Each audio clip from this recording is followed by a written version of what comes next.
কবিগুরু রবীন্দ্রনাথ ঠাকুর। কুমোরপাড়ার গরুর গাড়ি, বোঝাই গড়া কলসি হাড়ি, গাড়ি চালায় বংশীবদন, সঙ্গে যে যায় ভাগ্নে মদন।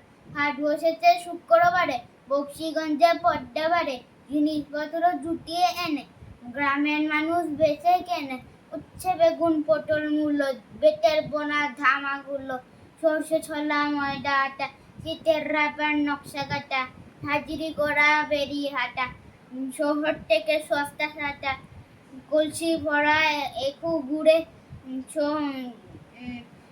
মাছির জোটে বেড়ায় উড়ে। খড়ের আটি নৌকো বে আনলো ঘাটে চাষির মেয়ে, অন্ধকানায় পথের পরে গান শুনিয়ে ভিক্ষে করে। পাড়ার ছেলে স্নানের ঘাটে জল ছিটিয়ে সাঁতার কাটে।